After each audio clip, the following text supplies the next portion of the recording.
Good day, everyone. Thanks for stopping by the clubhouse for another installment of the Classic English Literature Podcast.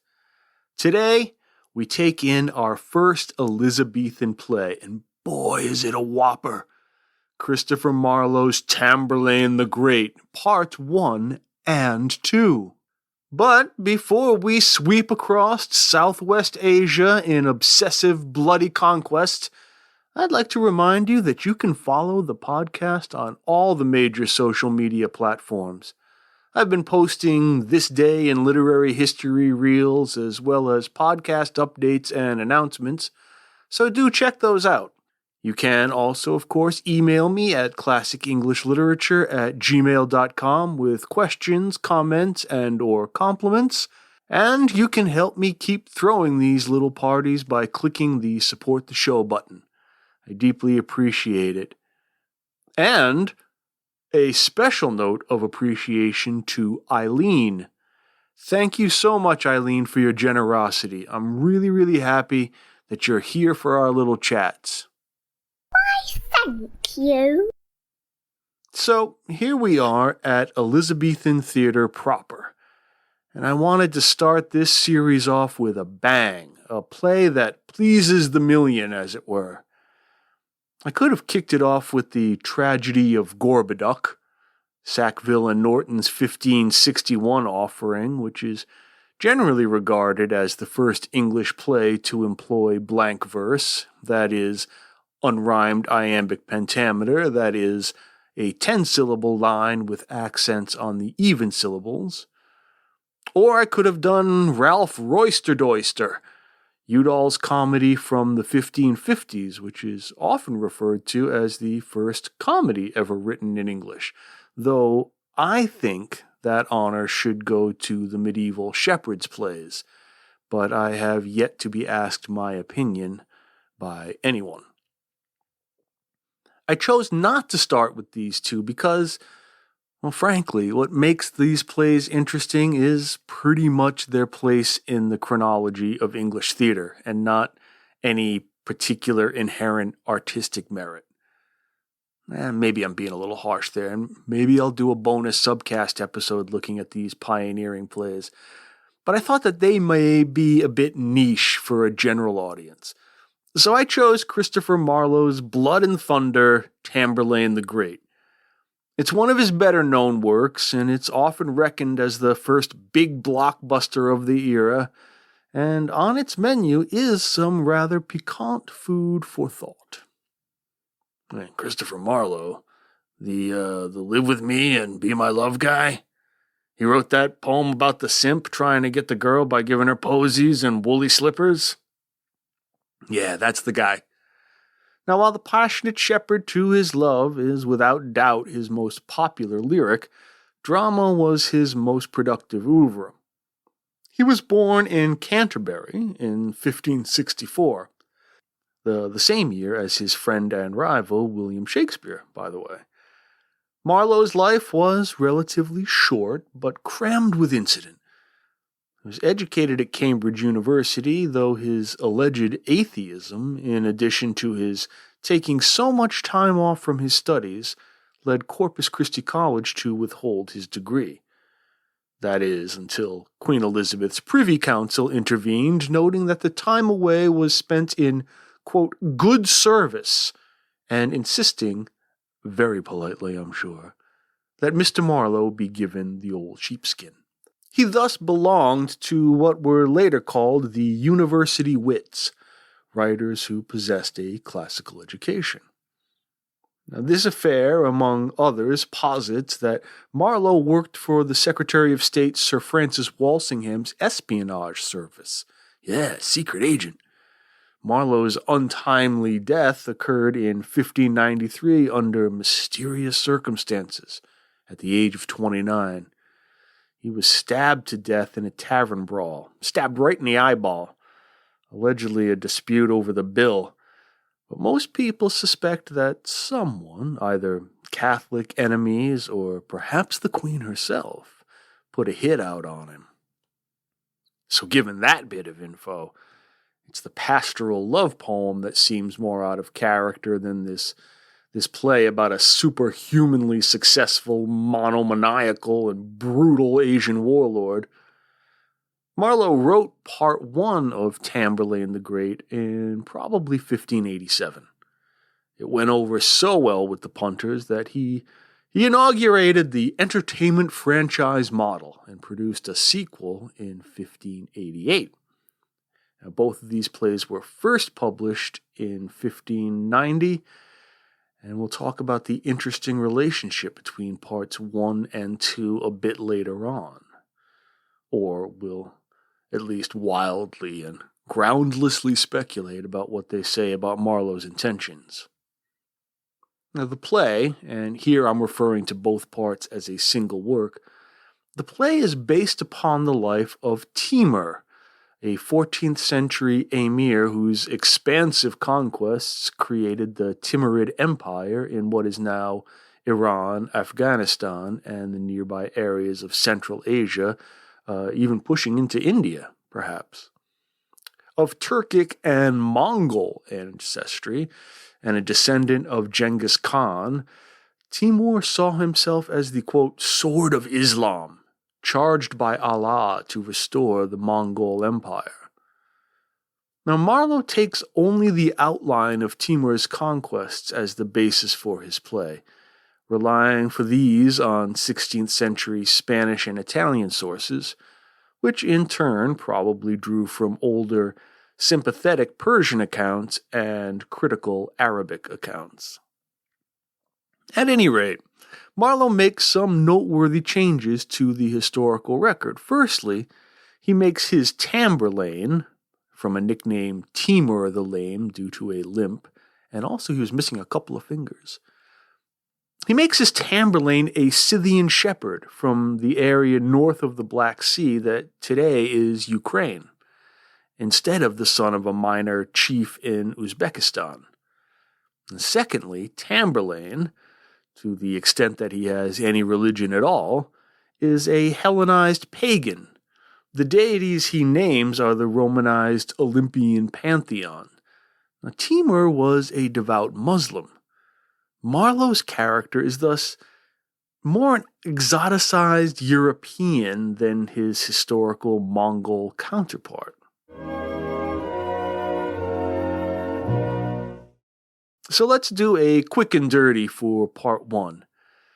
The play opens in the city of Persepolis, where the Persian emperor Mycedes decides to send his army to destroy that turbulent Scythian shepherd and bandit Tamburlaine.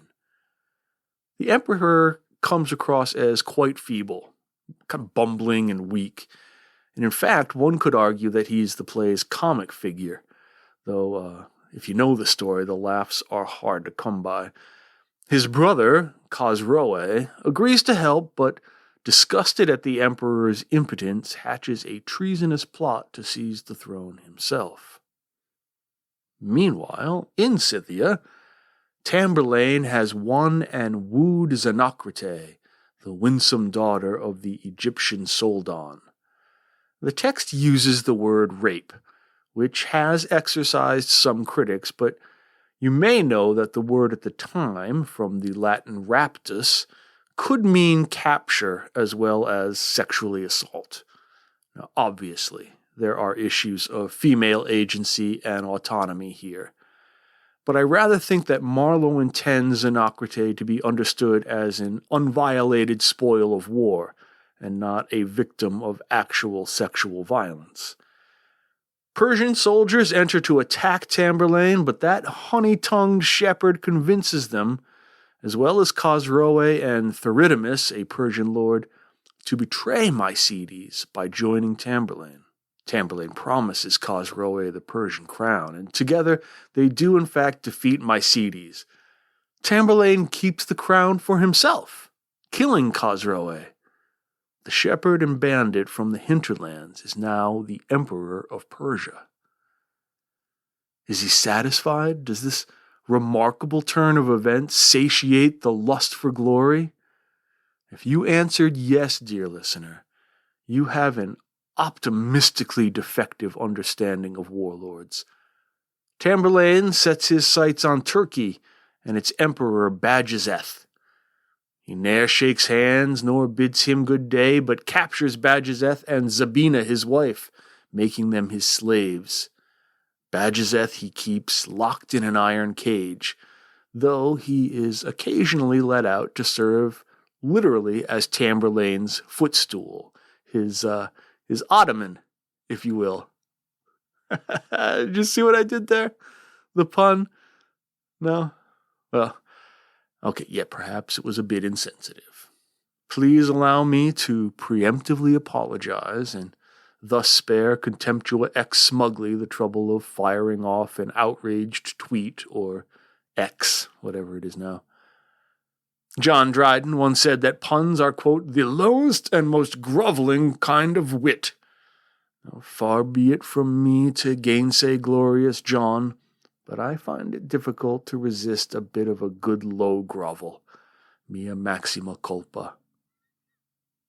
Anyway, as Tamburlaine's successes increase, Bajazeth brains himself, repeatedly bashing his head against the iron bars.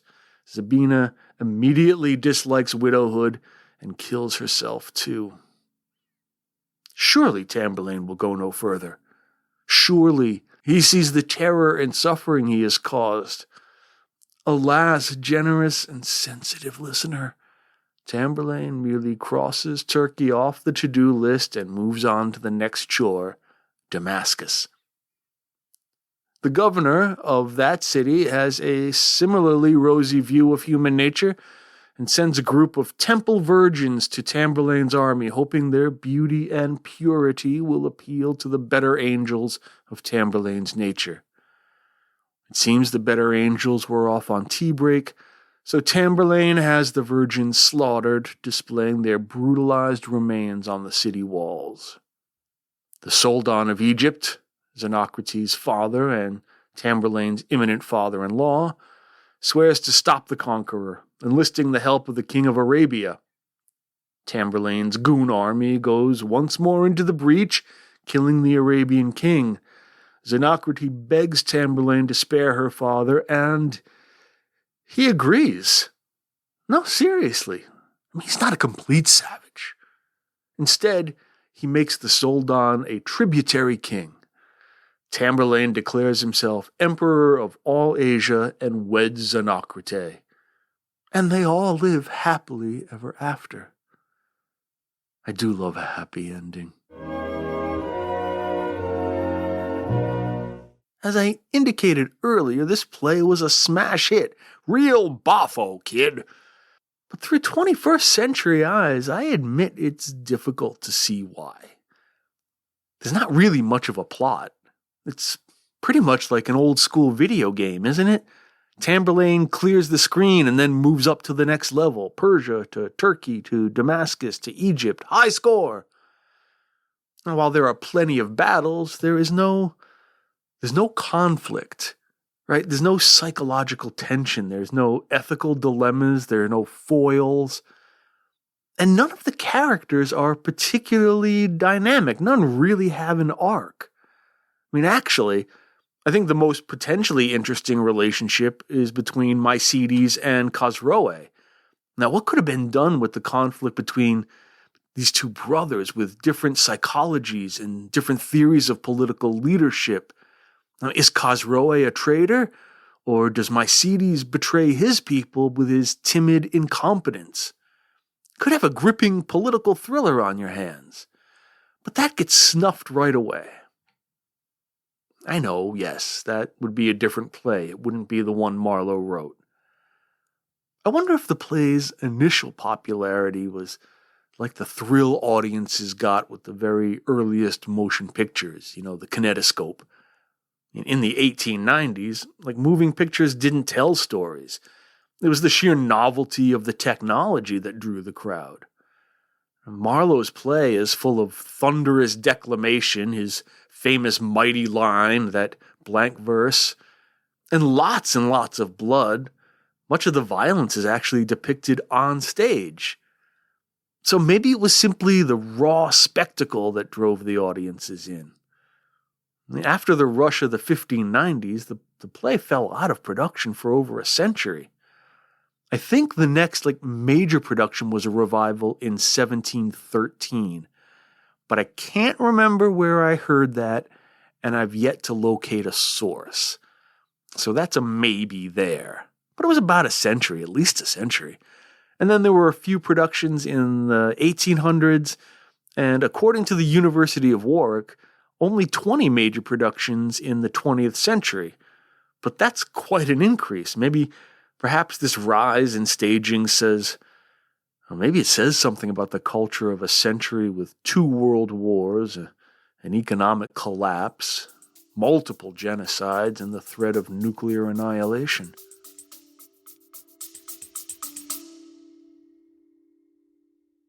I'm Dan Heath. On the What It's Like to Be podcast, I ask folks about their jobs, like what keeps a TV meteorologist up at night. When I'm at work and there's a tornado coming into town, my husband and my kids have to get into the tornado shelter without me.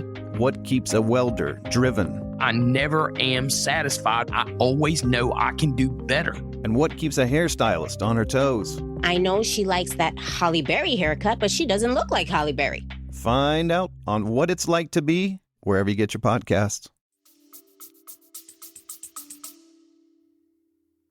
So what are we to make, then, of Tamburlaine's character?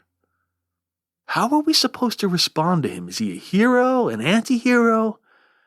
It's really difficult to say.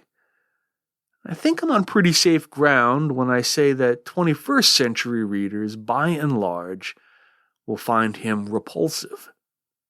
He is cruel, rapacious, brutal, and arrogant. Now, I don't think modern audiences are any more morally expansive or refined than Elizabethans. I mean, we need only look at the action heroes in contemporary cinema to see plenty of self-absorbed, barbarous, opportunistic protagonists. Vigilantism is the dominant ethical code in today's action films. So it's not what Tamburlaine does that makes him ambiguous. I think it's why he does it.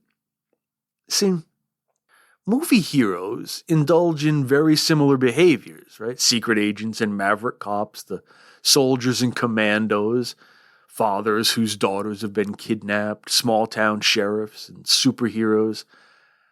But they do it for some unspoken and frankly unexamined code of honor, some idea of what's right. The violence is necessary and permissible because it will ultimately restore the civil order. And we accept, for the 2 hours of the movie anyway, that the barbarity is in the service of that greater good. And this is not a new phenomenon in the West, is it, right? The dictum, God, gold, and glory, justified the expansion and colonialism of Spain and Portugal in the early modern period. Part of the imperial project was, to them, the moral imperative to save the souls of colonized peoples. By the 19th century, particularly for Whiggish British imperialists, civilizational paternalism, ushering the peoples of Africa, Asia, and elsewhere into the modern European world, gave cover to the seamier exploitative dimensions of the endeavor.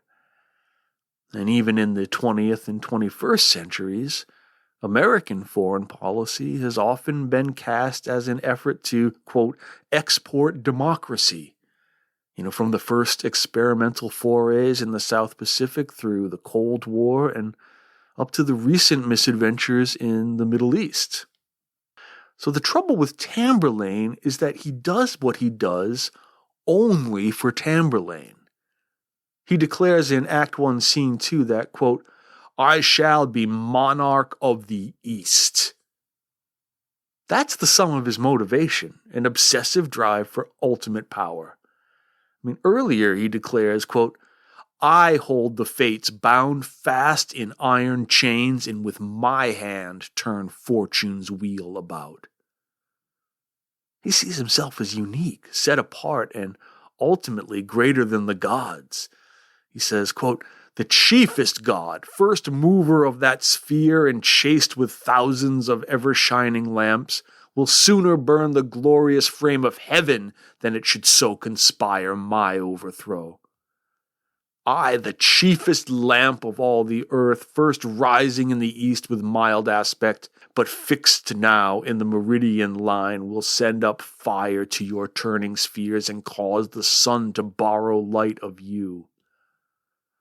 So, yeah, quite arrogant. No worries on the self-esteem front. And he has the annoying habit of referring to himself in the third person, which I think can only point to an unhealthy narcissism. On the other hand, though, he is unquestionably successful as a war leader. He's a man of action, a brilliant tactician, and inspiring leader. He bends the world to his will. He has many of the qualities that we, in the modern capitalist West, with our worship of the individual, find essential to greatness. Tamburlaine even has a rags to riches story, which we just love, don't we? Such suckers for that one. In Act 1, he says that he is, quote, a lord, for so my deeds shall prove, and yet a shepherd by my parentage. See? He believes in himself. Even though he's just a shepherd, he'll prove that he's as good as anyone, better than anyone, by his actions, by what he can accomplish through the strength of his own will. Damn, but that sounds mighty American to me. Maybe Horace Greeley did say, "Go west, young man," urging young Americans to seize the opportunities that determination and hard work would afford. Isn't that what Tamburlaine is doing? I mean, literally, marching west, realizing his manifest destiny. But, we might object, the purposes to which Tamburlaine works are unethical. They lack compassion and generosity. True enough. He seems to endorse an ethical system for which those virtues do not obtain. In the Western world, the notion that compassion and generosity should be the highest virtues and universally applied really comes from the Abrahamic religions, Judaism, Christianity, and Islam. These are not classical virtues, that is, Greco-Roman virtues, at least not the way we think of them. The idea of charity for the poor was actually quite alien to ancient Greeks and Romans. Now, Tamburlaine has no religion but the worship of himself and his strength. Now, in Plato's The Republic, the character Thrasymachus defines justice as that which serves the interest of the stronger. And in another dialogue, the Gorgias, the character of Callicles asserts that, quote, nature makes herself clear. It is right for the superior to have more than the inferior, and for the stronger to have more than the weaker. Now, to be clear, Socrates and Plato reject such a view, but the fact that it appears in two dialogues indicates its prevalence in ancient Athenian thought. This is a might makes right ethics, one that denies the idea of a transcendent moral law, and instead asserts the socially constructed nature of our moral beliefs. And this is the one that Tamburlaine follows.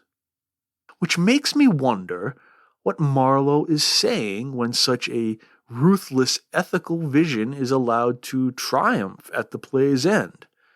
The Soldan of Egypt recognizes Tamburlaine's rights to his land and to his daughter according to this vision. Quote, renown in Tamburlaine, to whom all kings of force must yield their crowns and emperies, and I am pleased with this my overthrow. Wow. Some have argued that the play's rather amoral ending is a sign of Marlowe's putative atheism. And perhaps. Those characters in the play who are more conventionally religious are sympathetic and maybe even honorable, but they certainly do not prosper. But remember that we are only halfway through the entire text as we now have it. Audiences in 1587 were treated to a bloody and amoral spectacle in which brutality is rewarded. But we have a sequel produced in 1588, which depending on what you believe Marlowe's intentions for writing it were, offers a somewhat more complicated picture. So let's give the thumbnail of part 2. It's years later. The kings of Hungary and Natolia, Sigismund and Orcanes, respectively, make a peace treaty. Sigismund swears to aid Orcanes in the event of an invasion. It just so happens that Tamburlaine is marching towards Natalia. On seeing Tamburlaine's army, Sigismund soils himself and breaks the treaty. In what he sees as divine punishment as an oathbreaker, he is ultimately defeated. Back at the ranch, Xenocrate falls ill, prompting Tamburlaine to leave the campaign and return to her. She dies, of course. And to expiate his grief, Tamburlaine torches that city and warns anyone against rebuilding it. At the same time, Calipini, the son of the erstwhile Turkish emperor and prisoner of Tamburlaine, escapes his bondage, musters a cadre of tributary kings, and challenges Tamburlaine, hoping to avenge his father's death and reclaim the Turkish crown. No bonus points for guessing what happens next. There follows a touching familial scene in which Tamburlaine teaches his 3 sons about the reality, necessity, and the honor of war. Quote, "Be all a scourge and terror to the world, or else you are not sons of Tamburlaine."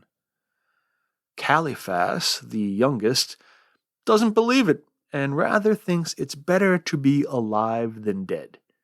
He says, quote, "I know, sir, what it is to kill a man. It works remorse of conscience in me. I take no pleasure to be murderous, nor care for blood when wine will quench my thirst." Accordingly, during the next battle, Caliphas decides discretion is the better part of valor and stays behind in his tent. Ignoring Dr. Benjamin Spock's advocacy for nurturing parenting, Tamburlaine kills his son for being a coward. That'll build character. Tamburlaine arrives in Babylon in a chariot drawn by the kings he has defeated. He decorates the city walls with the governor's corpse, and his men proceed to bind every man, woman, and child in the city and drown them in a nearby lake. Then he burns the Quran, the Islamic scriptures, and other, quote, superstitious books, and declares, quote, "Come, let us march against the powers of heaven and set black streamers in the firmament to signify the slaughter of the gods." But conquerors are not immortal, even those who believe themselves above the gods. Tamburlaine falls ill.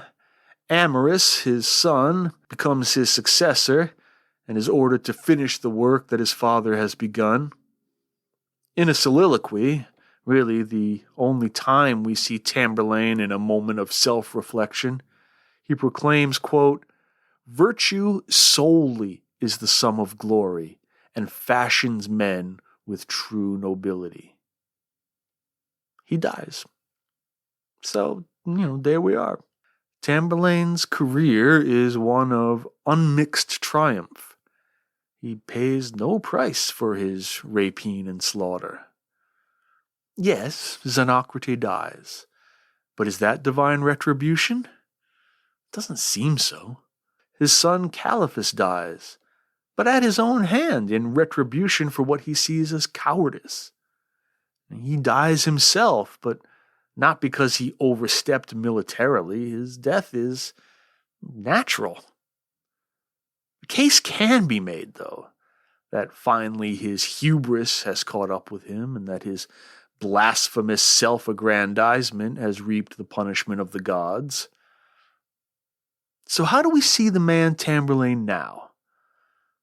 Well, if we imagine that Marlowe had not initially intended a part 2, and that it only comes about for commercial reasons, he may have chosen to temper the amorality implied by the ending of part 1. Maybe maybe to diminish the charges of atheism. But if we imagine that he always had a two-part play in mind, Tamburlaine's even more heightened egotism, dismissing the gods, burning holy books, deifying himself, could be the more conventional moralistic conclusion, completing a tragic character arc. This makes me wonder to what extent Marlowe's play, and again, parts 1 and 2 included here, actually interrogates the Renaissance humanism that was the era's zeitgeist. Remember that humanism was the idea that human beings, endowed with reason and the power to create, possessed a spark of divinity. Remember Edmund Spenser's argument that his poetry could confer immortality in his Amoretti 75? Now, no spoilers, but soon we'll look at Marlowe's most famous play, Dr. Faustus, in which a scholar sells his soul to the devil for infinite power and knowledge. So this is an idea that Marlowe returns to, this notion of humanity's overreach into the realm of the divine. Atheist or not, Marlowe can be read as skeptical of unlimited human ambition at the same time as being skeptical of any transcendent justice to limit it.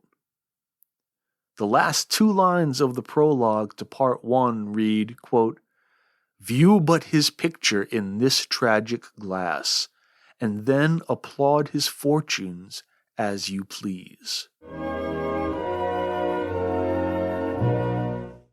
Thanks for listening. Make sure to like all of my social media posts, give a positive review of the show if you're enjoying it. If not, do keep it to yourself. I'll talk to you soon. Thanks, guys.